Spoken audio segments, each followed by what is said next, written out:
बसंतपुर नामक एक छोटे से गांव में लता और घनश्याम नामक पति पत्नी अपने 2 बच्चों पिंकी और चीकू के साथ एक छोटे से घर में रहते थे। घनश्याम सेठ धनीराम के यहाँ खेतों में मजदूरी का काम करता था और लता गांव के एक बंगले में खाना और साफ सफाई का काम करती थी। दोनों पति पत्नी खूब मेहनत और मशक्कत करके अपने और अपने बच्चों का पेट भरते थे। यूं तो हमेशा ही गर्मी के समय 40 डिग्री तक तापमान चला जाता था, लेकिन इस साल तापमान बहुत ज्यादा बढ़ गया था, जिस वजह से बसंतपुर गांव के लोग बहुत ज्यादा परेशान थे। दिन हो या रात हो, लोग गर्मी से बेहाल थे। इस साल तो बहुत ज्यादा गर्मी पड़ी है। इतनी कड़ी धूप में काम करना बहुत मुश्किल हो गया है। घर से निकलते ही पसीना बारिश की तरह टपकने लगता है। इतनी भारी गर्मी में तो काम पर भी जाने का मन नहीं करता। ना जाने इस साल की गर्मी कैसे कटेगी। चलो अच्छा, मैं काम पर जाता हूँ, वरना सेठ गुस्सा करेंगे। घनश्याम मजदूरी पर चला जाता है। पिंकी और चीकू एक सरकारी स्कूल में पढ़ते थे। लता पिंकी और चीकू को स्कूल छोड़कर काम पर चली जाती है। उस बंगले में मालकिन हेमलता और मालिक रामचंद्र अपने 2 बच्चे टीना और शिवम के साथ रहते थे।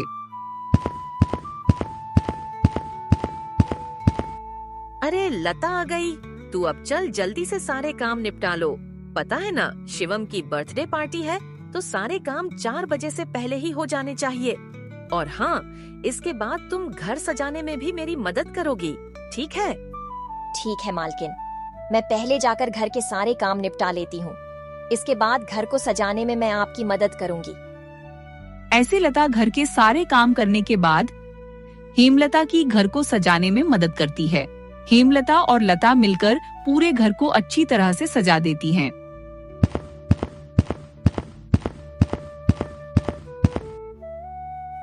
अच्छा मालकिन, मैंने घर के सारे काम निपटा दिए हैं और पार्टी की सारी तैयारी भी हो गई है, तो अब मैं घर जाती हूँ। हाँ ठीक है, लेकिन पता है ना तुम्हें आज शिवम की बर्थडे पार्टी है, तो तुम शाम को 7 बजे अपने बच्चों के साथ पार्टी में आ जाना। और हाँ, मुझे तुम्हारी थोड़ी मदद की भी जरूरत होगी। ठीक है मालकिन, मैं शाम के समय बच्चों के साथ यहाँ आ जाऊंगी। ऐसा कहकर लता घर चली जाती है और दोनों बच्चों को तैयार करके शाम को 7 बजे पार्टी में जाती है। पार्टी बहुत ही शानदार होती है। लता के बच्चे इतना बड़ा घर देखकर कहते हैं, अरे यार, ये घर कितना बड़ा है और कितना सुंदर है। बाहर कितनी गर्मी है, फिर भी इनके घर के अंदर कितना ठंडा लग रहा है। पिंकी और चीकू की बातें शिवम सुन लेता है और वह उनसे कहता है, अरे ये घर ठंडा इसीलिए लग रहा है क्योंकि हमारे घर में हर कमरे में एसी लगा हुआ है। ओह, मतलब कि एसी लगाने से घर बहुत ठंडा हो जाता है। दीदी, हम भी अपने पिताजी को अपने घर में एसी लगाने के लिए बोलेंगे ना। हमारे घर में भी बहुत ठंडा लगेगा। चलो बच्चों, इधर आओ, केक काटने का टाइम हो गया है। जब केक काटने लगता है तो पिंकी और चीकू एसी की ठंडी ठंडी हवा खाते खाते शिवम के कमरे की तरफ चले जाते हैं और शिवम के कमरे के बाहर खड़े होकर एसी की ठंडी ठंडी हवा का मजा लेने लगते हैं। एसी की ठंडी ठंडी हवा खाते खाते वह दोनों कमरे के अंदर चले जाते हैं। दीदी, यह कमरा तो सबसे ठंडा है, इसमें कितनी ठंडक है।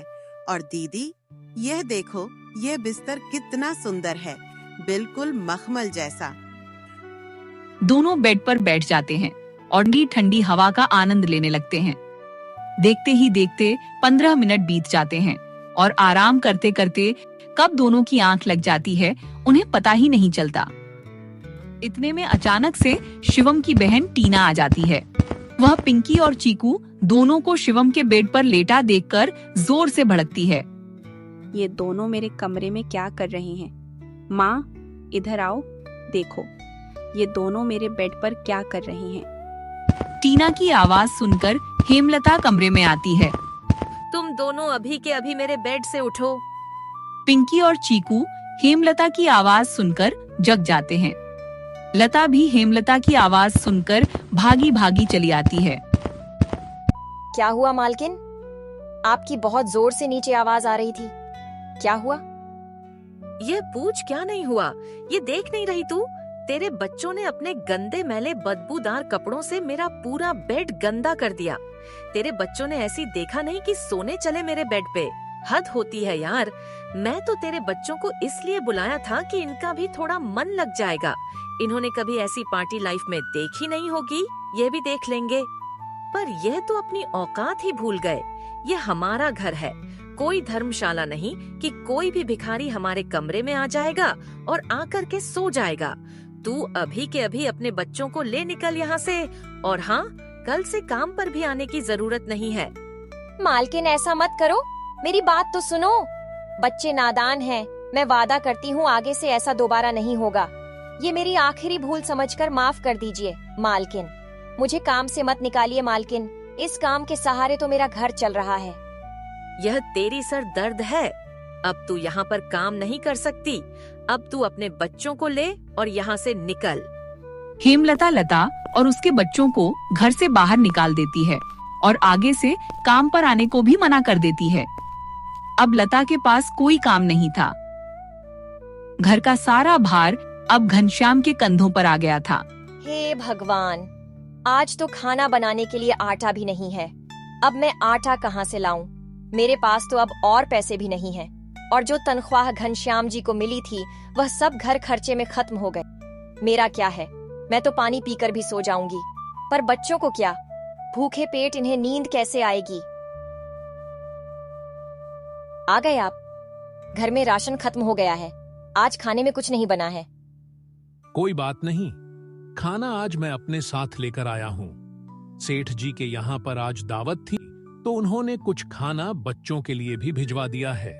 ऐसे उस रात तो वह सभी खाना खाकर सो जाते हैं।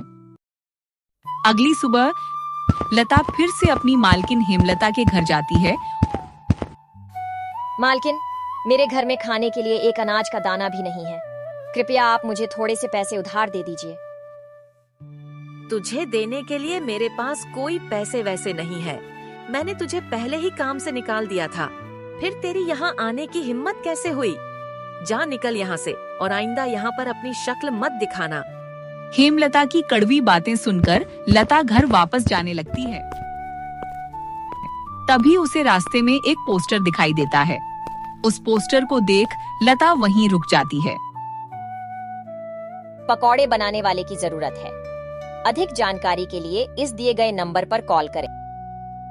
पकौड़े बनाना तो मुझे आता है। अगर यहाँ मेरी नौकरी लग जाए तो घर का खर्च चलाने के लिए कुछ पैसे आ जाएंगे। ऐसा सोचकर लता उस पते पर पहुँच जाती है। भैया, मैंने आपका पोस्टर देखा। आपको किसी पकौड़े बनाने वाले की जरूरत है? हाँ, जरूरत तो है। तुम पकौड़ा बना लोगी क्या? तुम्हें पकड़े बनाने आते हैं? हाँ, मुझे कई तरह के पकड़े बनाने आते हैं, जैसे मिर्च का पकोड़ा, पालक का पकोड़ा, पनीर का पकोड़ा और भी कई प्रकार के पकोड़े मुझे बनाने आते हैं। तो ठीक है, तुम आज से ही काम पर लग सकती हो। ऐसे लता पकौड़े बनाने वाले के साथ काम पर लग जाती है और ग्राहकों को पकौड़े सर्व करने लगती है। ऐसे ही शाम हो जाती है और रमेश के सारे पकौड़े बिक जाते हैं। चलो, आज तो सारे पकड़े बिक गए। आज तो तुमने पकड़े सिर्फ सर्व किए हैं, लेकिन कल से तुम्हें पकौड़े बनाने भी होंगे। हाँ साहब, मैं बहुत ही स्वादिष्ट पकौड़े बनाना जानती हूँ। तो ठीक है, ये लो आज के काम के पैसे। रुपए लेकर लता सबसे पहले राशन की दुकान पर जाती है और वहाँ से राशन का सामान खरीदकर घर आ जाती है। घर पहुंचकर लता सबसे बच्चों के लिए खाना बनाती है और उनको परोसती है। पिंकी, चीकू, आ जाओ, खाना खा लो। इतने में घनश्याम भी वहाँ आ जाता है और लता घनश्याम को अपने नए काम के बारे में बताती है। इस तरह सारे मिलकर खुशी खुशी खाना खाते हैं। अगली सुबह लता वापस काम पर चली जाती है। लता पकड़े बनाती है। लता के बने हुए पकड़े ग्राहकों को बहुत पसंद आते हैं। लता के बने हुए पकड़े खाकर ग्राहक पकड़े की बहुत तारीफ करते हैं। उनको आज के बनाए हुए पकड़े कल से भी ज्यादा अच्छे लगे। रमेश भाई, तुम्हारे आज के पकड़े का तो कोई जवाब ही नहीं। इससे स्वादिष्ट पकौड़े मैंने आज से पहले इस होटल में कभी नहीं खाए। आखिर आज ऐसा क्या मिलाया है इन पकड़ों में जो इतने स्वादिष्ट बने हैं? आज तो मैं एक और प्लेट खाऊंगा। मेरे लिए एक एक्स्ट्रा प्लेट पकड़े लगा दो। ऐसे रमेश अपने ग्राहकों के मुंह से पकौड़े की तारीफ को सुनकर लता से कहता है, लता, तुम्हारे हाथ में तो जादू है। तुम्हारे हाथों के बने पकड़े खाकर ग्राहक एक एक एक्स्ट्रा प्लेट पकड़े खा रहे हैं। तुमने तो कमाल ही कर दी। आखिर ऐसा क्या मिलाया है इन पकौड़ों में जो ग्राहक इतनी तारीफ कर रहे हैं? साहब जी, कुछ खास नहीं मिलाया है, बस थोड़े से नमक मिर्च मसाले बराबर मात्रा में डाले हैं, बस। ऐसे रमेश के आज के पकड़े बहुत जल्द ही खत्म हो जाते हैं। आज तो पकड़े बहुत जल्द ही खत्म हो गए। कल से हमें और ज्यादा से ज्यादा पकड़े बनाने होंगे। और हाँ, अब हमारी पकौड़ों की सेल और ज्यादा अच्छी होने लगी है, इसलिए कल मैं दुकान में ऐसी लगवा रहा हूँ। इससे ग्राहक भी ऐसी की ठंडी ठंडी हवा में पकड़े का मजा लेंगे और हमारे पकड़े की सेल और ज्यादा बढ़ेगी। तुम क्या कहती हो? साहब, विचार तो बहुत अच्छा है। अगले दिन रमेश अपनी दुकान में ऐसी लगवा लेता है और जैसा उसने सोचा था वैसा ही हुआ। ऐसी लगने के बाद रमेश के दुकान पर ग्राहकों की संख्या बढ़ जाती है। ग्राहक ठंडी ठंडी हवा में बैठकर पकौड़े खाने का आनंद उठाते हैं। ऐसे रमेश के आज भी सारे पकड़े बहुत जल्द ही बिक जाते हैं। शाम के समय जब लता घर वापस आ है और वह पिंकी और चीकू को आपस में बातें करते हुए सुनती है। दीदी, उस दिन पार्टी में कितना मजा आ रहा था ना? कहाँ हम उस दिन ऐसी की ठंडी ठंडी हवा खा रहे थे और कहाँ आज हम इतनी गर्मी में बैठे हैं। काश हमारे घर में भी ऐसी होती तो हम भी अभी ऐसी की ठंडी ठंडी हवा खा रहे होते। इतने में लता अंदर आ जाती है। अरे पिंकी और चीकू, तुम दोनों क्या कर रहे हो? तुम दोनों ने अपने स्कूल का होमवर्क किया? चलो जल्दी से अपना अपना होमवर्क कर लो। मैं खाना बनाने जा रही हूँ। इसके बाद खाना खाकर जल्दी सो जाना। कल तुम्हें सुबह उठकर स्कूल भी तो जाना है ना? ठीक है माँ, हम स्कूल का काम करके आते हैं। ऐसे दिन बीतते जाते हैं और लता के हालात पहले से ठीक होते जाते हैं। ऐसे ही एक दिन सुबह लता काम पर जा रही होती है, तभी उसे भंगा की एक दुकान दिखती है। उस दुकान पर कई सारे सामान थे, जैसे कूलर, पंखा, फ्रिज, एसी इत्यादि। लता का ध्यान उस दुकान में रखे पुराने एसी की तरफ जाता है। वह उसे बहुत पसंद आता है। वह उस दुकानदार से बोलती है, भैया, ये एसी का क्या दाम है? मात्र 10,000 की है। 10,000? ये तो बहुत ज्यादा है। ज्यादा नहीं, ये तो बहुत कम है। ये सेकंड हैंड एसी है। अगर नई एसी खरीदने जाओगी तो 30,000 से कम की नहीं आएगी। अच्छा ठीक है, पर यह सही से तो चलती है ना? हाँ, बिल्कुल सही से चलती है। अगर 6 महीने से पहले ये एसी बंद हो जाती है तो इसकी सारी रिपेयरिंग की सर्विस बिल्कुल फ्री होगी। ठीक है, लेकिन इसका सही सही दाम लगाओ। मैं इसके 8,000 दूंगी। अगर तुम्हें देनी है तो मुझे यह एसी 8,000 में दे दो। चलो अच्छा, ठीक है, बताओ कहाँ लगानी। लता उस आदमी को अपने घर लेकर आती है। वह आदमी लता के घर पहुंचकर एसी को लगा देता है। एसी चालू करते ही ठंडी ठंडी हवा घर में फैलने लगती है। बच्चे भी इस ठंडी ठंडी हवा का मजा उठाते हैं। वाह दीदी, क्या मजा आ रहा है ऐसी की ठंडी ठंडी हवा। ऐसा लग रहा है जैसे बर्फ की चादर ओढ़ ली है हमने। इतनी कड़ी गर्मी में यह ठंडी ठंडी हवा बर्फ की चादर जैसी लग रही है। घर में एसी के लगते ही बच्चे बहुत खुश हो जाते हैं। घनश्याम भी घर पर आ जाता है। ओह, आखिर तुमने बच्चों की इच्छा पूरी कर ही दी। कैसे ना करती भला? बच्चे तो आखिर मेरी जान है। इनसे बढ़कर मेरे लिए कुछ भी नहीं। ऐसी लग जाने की वजह से बच्चे बहुत खुश होते हैं और लता की कमाई भी अच्छी होने लगती है। लता के बने हुए पकौड़ों की वजह से रमेश के दुकान पर ग्राहकों की भीड़ लगी रहती थी। इससे रमेश खुश होकर लता की तनख्वाह बढ़ा देता है। थोड़े दिन बाद घनश्याम भी सेठ धनीराम के यहाँ मजदूरी छोड़कर लता के साथ पकौड़े बनाने लगता है। दोनों को रमेश काफी अच्छी सैलरी देता था। जिससे उनका घर खर्च काफी आसानी से चल जाता था। बच्चे पूरी गर्मी ऐसी कि ठंडी ठंडी हवा में गुजारते हैं और इस तरह वे लोग अपना जीवन खुशी खुशी जीने लगते हैं।